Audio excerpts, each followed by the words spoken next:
এসব ভাবছি আর কান্না করছি। তখনই শফিক সাহেবের ধাক্কায় হুঁশ ফিরল আমার। এই উমর, তুমি কান্না করছো কেন? উমর নামটা শুনে আমি এদিক ওদিক তাকালাম আর বলতে লাগলাম, উমরটা আবার কে? তখন শফিক সাহেবের কথাই বুঝতে পারলাম উনি আমাকে নতুন নাম দিয়েছেন। উনি আমাকে বলতে লাগলো, আজ থেকে আমি তোমাকে উমর বলেই ডাকবো। আমি বললাম, আচ্ছা, আপনি আমার কি হন? তখন শফিক সাহেব বলল, তুমি আমাকে আঙ্কেল বলে ডাকতে পারো। আমি বললাম, আচ্ছা আঙ্কেল। তারপর শফিক সাহেব আমাকে তার সাথে করে তার পাশেই নিয়ে যায়। বাড়িটা অনেক বড়, গার্ডেনে অনেক ধরনের ফুল গাছ, মন মুগ্ধকর একটা দৃশ্য, যা দেখে মনটা ফুরফুরে হয়ে গেল। কিন্তু বুকের ভিতরে থাকা কষ্টগুলো যেন আমাকে কুরে কুরে খাচ্ছে। কোনোভাবে বলতে পারছি না সেই পুরনো স্মৃতিগুলো। বর্তমানে পড়ছে আব্বু আর আম্মুকে, তারা কি করে আমাকে এতটা পর করে দিল। একবারও বোঝার চেষ্টা করলো না যে আমি নির্দোষ। আর ভাইয়ার কথা কি বলবো, ভাইয়া তো আমাকে চিনে আর আমাকে বিশ্বাসও করতো। আমরা দুই ভাই না, একজন ভালো বন্ধুও বলতে পারেন, কিন্তু সেই ভাই আমার গায়ে হাত তুলছে। এসব ভেবে চোখ দিয়ে আবারও পানি পড়ছে।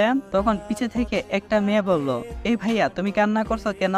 আমি পিছনে তাকিয়ে দেখি একটা মেয়ে। শফিক সাহেব মেয়েটাকে দেখিয়ে বলল, ও হচ্ছে আমার মেয়ে, নাম নুসরাত, তোমার ছোট বোন। আমি বললাম, আচ্ছা। আমি বললাম, এই তো নুসরাত, কিছু নাম চোখে যেন কি পড়ছে। তখন নুসরাত বলল, না ভাইয়া, আমি স্পষ্ট বুঝতে পারছি তুমি কিছু একটা ভেবে কান্না করতেছ। আমি বললাম, তেমন কিছু না। তখন শফিক সাহেব বলল, আরে এগুলা বাদ দে, এখন ছেলেটা কত জার্নি করে আসছে, এমনিতেই ওর অবস্থা অনেকটাই খারাপ। আগে ওকে বাসার ভিতরে ঢুকতে দে, তারপর না হয় বিচার করিস। তোদের ভাই বোনের বিষয়ে আমি যাব না। এই বলে তিনি হাসতে লাগলেন। বাসার ভিতরে ঢুকতেই একটা মহিলা এসে আমাকে জড়িয়ে ধরল আর বলতে লাগলো, বাবা কেমন আছো তুমি? আমি তার দিকে হা করে তাকিয়ে আছি। উনি কি পাগল? চেনা নাই জানা নেই একটা ছেলেকে এভাবে জড়িয়ে ধরছে। আমি কিছু বলতে যাব তার আগে শফিক সাহেব বলতে লাগলো, আসলে উনি হচ্ছে তোমার আন্টি, আমার স্ত্রী আর নুসরাতের আম্মু।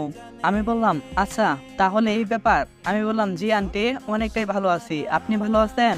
তখন আন্টি বলতে লাগলো, ছেলে বাসায় ফিরছে, মা কি ভালো না থেকে পারে? আসলে তারা অনেকটাই মিশুক, একদিনে আমাকে আপন করে নিয়েছে, তাও আবার এতটা ভাবতেই পারছি না। আমার মনে হচ্ছে শফিক সাহেব আমার বিষয়ে আগেও তাদেরকে বলছেন। আমাকে দেখিয়ে দিয়ে নুসরাতকে বলতে লাগলো, নুসরাত তোর ভাইকে উপরের রুমটা দেখিয়ে দে। নুসরাত আমাকে একটা রুম দেখিয়ে দিল। রুমটা অনেকটাই পরিপাটি আর সুন্দর করে সাজানো, কিন্তু এখানে তো আমার ছবি, আর এটা তো আমি তুলি নাই। তাহলে এই ছেলেকে হুবহুব আমার মতো দেখতে? জানতে চাইলে গল্পের সাথেই থাকেন, অবশ্যই বুঝতে পারবেন। আর যারা পুরো গল্পটা দেখতে চান তারা এখনই সাইমন অলওয়েজ অন ফায়ার চ্যানেলে চলে যান আর সবাই চ্যানেলটি সাবস্ক্রাইব করে রাখবেন। যারা নতুন সাবস্ক্রাইব করবেন তারা একটা করে কমেন্ট করে জানাবেন যে নতুন আপনারা।